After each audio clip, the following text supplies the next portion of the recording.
Hello guys, welcome back if you're new here. Hi. So last night I made this mini cardboard loom. Since then I've made these two little woven patches, and let's just say things are escalating quickly. So I have now acquired a thrifted picture frame, some nails, a hammer, a ruler, and a Sharpie. So let's make a loom.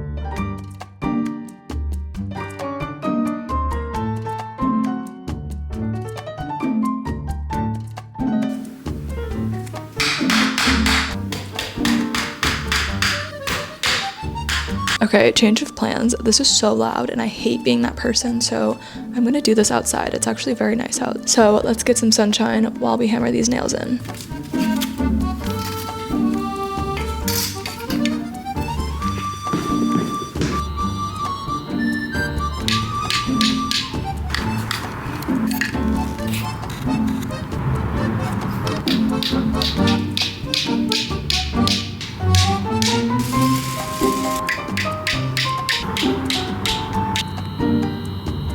Okay, update. Had a little bit of trouble, but I think we figured it out. So originally I was trying to do it so the loom was this way, but the frame was a little weak, so we had a lot of splintering, and I ended up having to switch over to this way, which is a little bit better. I kind of would rather have it this way, but I gotta work with what I have. So there is my nail job. Not the best ever. There's a few crooked ones, but I think it's gonna work for now. This time I staggered the nails a little bit so it wasn't so much stress in one area. That was what was causing the wood to separate like that. As you can see, progress on this. So this is my loom. I just have this like stronger cotton yarn that I'm gonna use. It's a little bit thicker than I think people normally use, but again, I don't know anything about this. So the first thing I'm gonna do, I'm gonna tie it, and then I'm just gonna go up and down and up and down and weave it around these nails, and hopefully they hold up.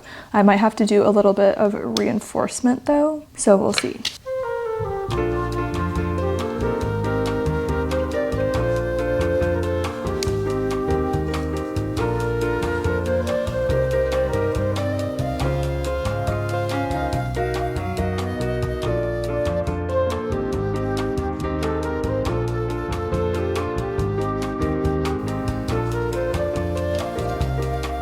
It's not perfect. It honestly might be a little bit loose, but I don't know because I've never done this before. I mean, I did it with the cardboard loom, but not like this. So, you know, we're just gonna figure it out as we go. One thing that I was using with the cardboard loom is that I had a popsicle stick. So when you weave in and out of these, let me show you. So you weave in and out like that, and then if you want to just pass your yarn through, you can turn it on its side. As you can see, you can pass your yarn through this opening, but the popsicle stick is just a little bit too short.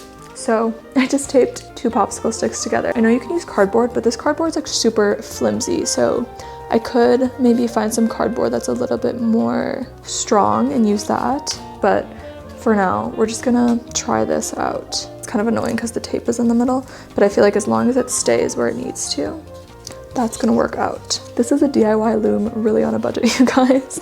But as you can see, there is an example. So then you can pass the yarn through instead of having to weave in and out every single time. I guess my next step would be to pick out some yarn.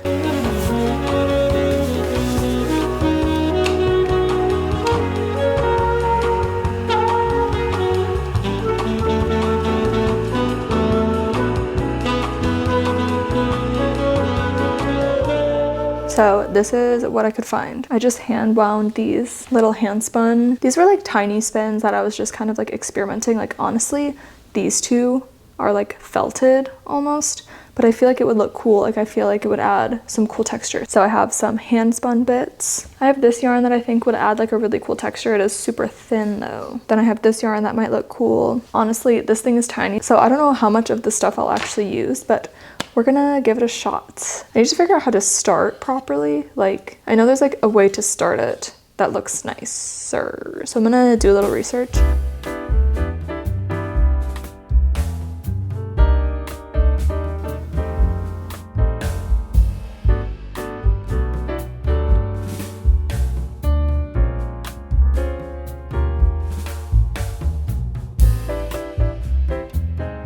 Okay, update. I've been watching this beginner loom video and it's actually very helpful. So what I've done is I put this little cardboard strip in to keep the bottom straight. I mean, it's not the straightest thing in the world, but I did one plain weave and then I did something called the twining stitch, so that should kind of hold everything together a little bit better. And now I'm just gonna do plain weaving. Again, I have this little popsicle stick in. When I rotate it, I can just put this in. I started with this yarn, so I'm just gonna do it for a few rows and then kind of see what it looks like. You guys, this is so low budget, so definitely worth it if you want to try. I'm also using this like plastic fork that I have like a little utensil set.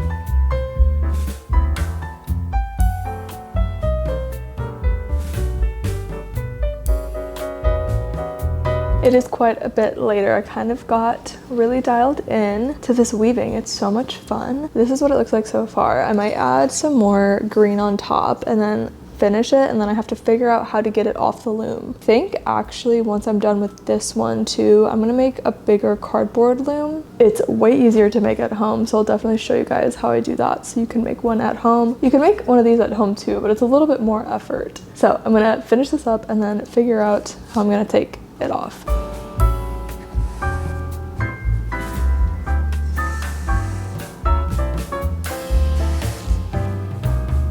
All right, you guys, here's my first weave. It's so small, but it's so cute. This is just getting some practice in, but this could be a beautiful coaster. Don't know how long this thing is gonna last. It might give out pretty quickly, but honestly, for the first one, everything went super smooth. This is so exciting, you guys, to like find a new hobby and a way to use my yarn, because not all of my handspun is really fit to be part of a garment, if that makes sense. It's a little bit more decorative. Like handspun can be pretty, what's the word, delicate. So it wouldn't be exactly the best to use it in something like mittens or a hat or something that's always having friction. So I feel like this is another great way to use up handspun and even just my yarn scraps in general. So I'm excited to see like what different textures and techniques that I can learn. I feel like as far as the basics go, I just need a little bit more practice. Okay, it's time for the cardboard loom. I honestly didn't really measure this out. You can literally make it any size you want, but this one is about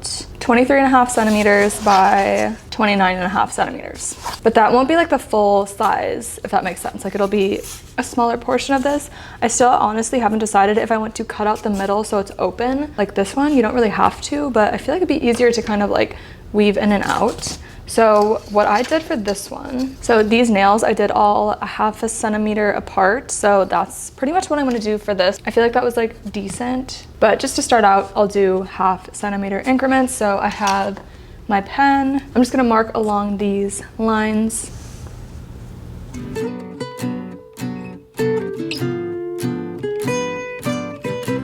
Here is the 1/2 centimeter markings. This cardboard ended up being a little crooked, so I had to like make it more even, but it's all gonna work out. So now I'm just gonna I have this tiny little box cutter. My mom gave it to me, but the box cutter works really well for this. It's a little bit more precise than scissors, but you can obviously use scissors as well. I just feel like this is a little bit sharper. I'm just gonna cut each little line to make a little tab for me to put my warp into.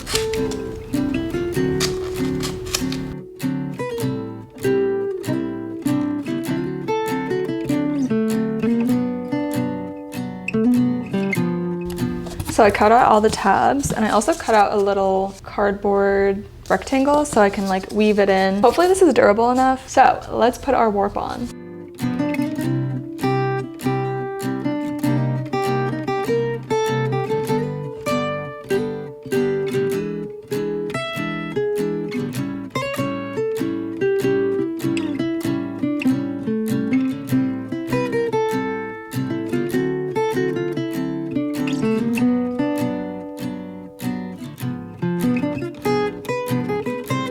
Okay, I just picked out some colors for my weaving. Nothing too crazy. I don't want to do too much. This yarn, this one, just like a white yarn, this fluffy thing, slime green. I found a little bit of this green yarn, and then a bright pink. So that's kind of the color palette that we're going with for this weaving. I'm gonna prep these into like smaller bits so I can manage them a little bit better. I'm also a little bit worried about the durability of this.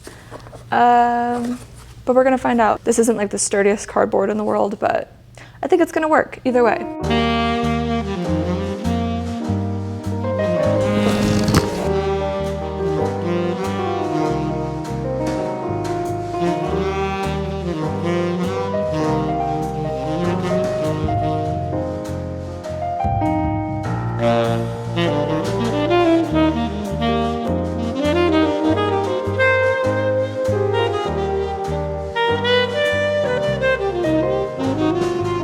Again, we started with the twining stitch. My issue right now is that the tension is making the cardboard bend like that, which is honestly better for as far as like weaving actually, but it's messing up my tension. I kind of have to keep it like taut so the tension is consistent, or else it just is a little bit loose. But as far as that, I think we're just gonna start weaving.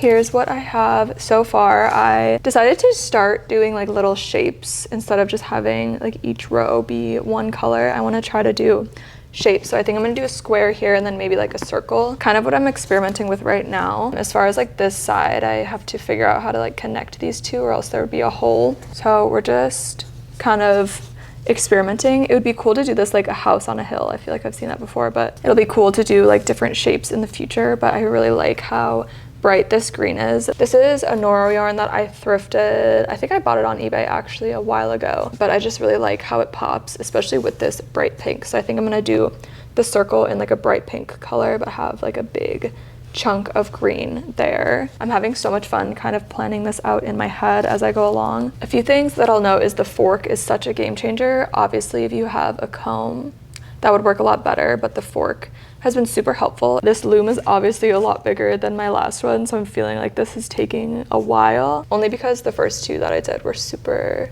small. So I'm gonna keep working at this. Actually, to be honest, I have been kind of like hunching over doing this like really closely for like an hour now, and my back hurts so bad. So I think I'm gonna take a little bit of a break and stretch, but I will be back to this tonight while I'm watching TV or something like that. Okay, y'all, I put in work on this weaving last night when I was just watching TV. I think I weaved for like 2 or 3 hours in the evening, but I think it's finally done. So here is how it turned out. I feel like it's decent for my first like bigger weaving project, especially on like a cardboard loom. The last thing I'm gonna do is I'm gonna do a twining stitch on the top here and then release the warp threads. So let's do that.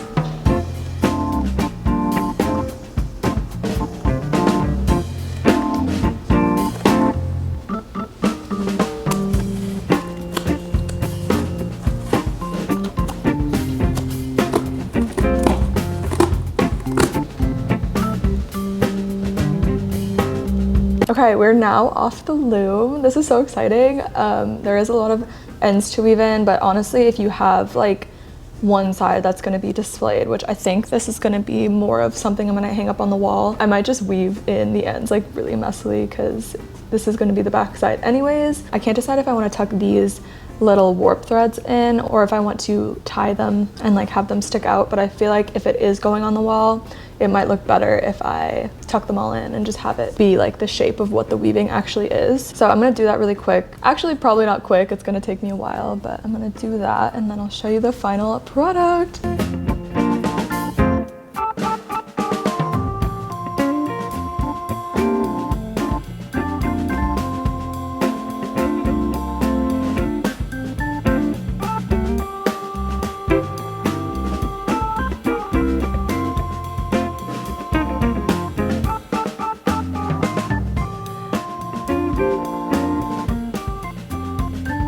Okay, you guys, here's the final product. So I thought it would be fun to have more of like a textured element in a frame. It honestly goes really well with the other artwork on my wall. I am moving soon, so I'm gonna take most of the stuff down anyways in the next couple of weeks, but I want to put this up for now. And honestly, I'm like so happy with it. Like it is just like a little messy scrap yarn project, but it honestly is opening up a new door to so many more fun things. And I think earlier this year I mentioned that I want to do more art that's not as like functional, so stuff that you can like hang on the wall or stuff for decor rather than stuff to wear, because I feel like most of the stuff I make is to wear, but I feel like this is a whole nother avenue. So I'm just really excited to explore this and maybe buy an actual loom. I feel like starting out is just so simple because you don't really need much. Like I said, for the cardboard loom, I didn't buy anything special for it. I already had scrap yarn, I had some cardboard from a box, and literally just a Sharpie and a ruler, and that's that. And honestly, the frame loom probably costed less than $1 as well. I like crafts you can start with a low budget, and I feel like weaving is one of them. So thank you guys so much for watching me experiment with my first